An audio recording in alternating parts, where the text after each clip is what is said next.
The recent building company collapses have shattered the myth that the big companies are stronger and more likely to be in a position to ride out the challenges being faced in the industry. Far from being resilient, they have been the first to fall over, and the failure of Oracle Group suggests that the trend will continue, at least in the short term. However, further analysis of the data available suggests that while the challenges affecting the industry have hit building companies of all sizes equally, it's the boutique operators that have outperformed the project builders through a combination of risk management, communication, and relationships. Towards the end of 2020, the government stimulus package poured fuel on what was already a raging fire and sent the number of contracts being signed through the roof. However, not all building companies jumped in with both feet and attempted to sign as many contracts as they could. Because while the large building companies, with their highly incentivized sales teams, worked overtime to close 2, 3, and even 4 times the number of contracts they would normally sign in a 12-month period, the small building companies remained cautious and limited their exposure to more fixed-price contracts. The data is clear to see. And during this period, Oracle Group signed 4.5 times as many contracts as they did the year before. However, only around 50% of smaller building companies took on more work during the same period. And of that 50%, the average increase in workload taken on by small builders was just 20%, compared to the 100 and 300% by their larger counterparts.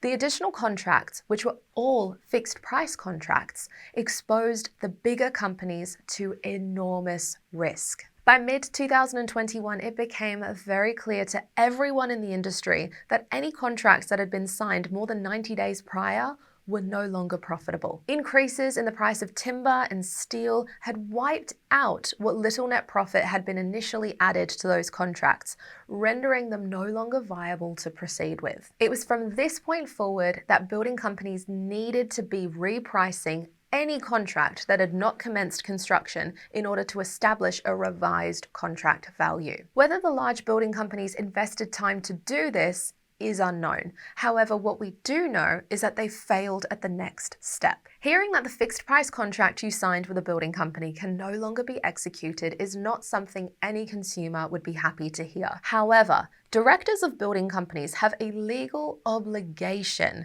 to act in the best interest of the business. So commencing construction on a loss-making contract is not something that should be taken lightly. This presented builders with a difficult choice. Explain to their client that in order for their project to commence, the price would need to increase between 15 and 25% and start offering a refund on their deposits, or stick their head in the sand and continue on in the hope everything would sort itself out. The evidence suggests that the large building companies that are now experiencing difficulties chose the latter, and instead of being upfront with their clients while they still had the opportunity to cancel the contract, allegedly, they hit them up with an additional invoice during construction, putting their consumers under terrible stress. Of course, these variations to contracts that were not agreed upon by their clients are not legally enforceable.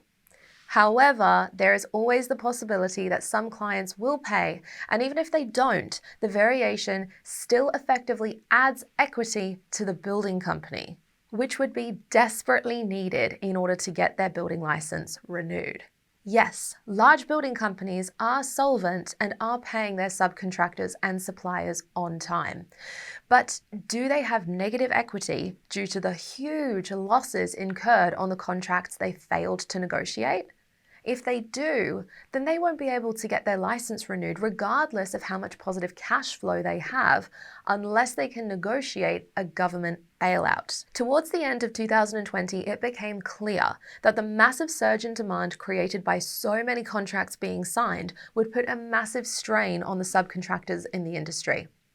When the Association of Professional Builders consulted with its members on the possibility of subcontractors potentially raising their prices or simply being unavailable to being overbooked, the response was very clear. Our subcontractors are part of the team. They know which side their bread is buttered. We give them regular work, we pay good rates, and we work hard to ensure they have everything they need when they arrive on site. While there have been exceptions and some examples of subcontractors working for the highest bidders, overall, given the increase in demand and the limited supply, subcontractors have operated reasonably fairly. And they were certainly in a position to take advantage of the situation, but they didn't. Or did they? Recent claims by some large building companies that subcontractors have caused their demise could be true, but it's not something that we see occurring with the small boutique builders. So what's the difference? The difference is that the boutique builders pay higher rates. They pay quicker, sometimes before the invoices are due, without holding retention. And they also ensure that there's no downtime for the subcontractor by working hard to have all the materials the subcontractor requires on site. The bottom line is that the smaller building companies typically have a much stronger relationship with their subcontractors, which means they enjoy far greater loyalty in terms of rates, reliability, and productivity. The immediate future does not look good for a lot of building companies that are still working through contracts that were signed over a year ago. However, a lot of smaller building companies are enjoying their best year ever. To put your building company on the cutting edge of the construction industry, you need to be agile and adapt to change quickly. That means you need to free up your time by systemizing your day-to-day operations. To discover how you can do this quickly and easily by implementing ready-made processes into your building company, watch the video linked below. It will take you behind the scenes of APB and reveal the tools being used by our members to generate more quality leads and more sales at higher margins while improving the building experience for their clients.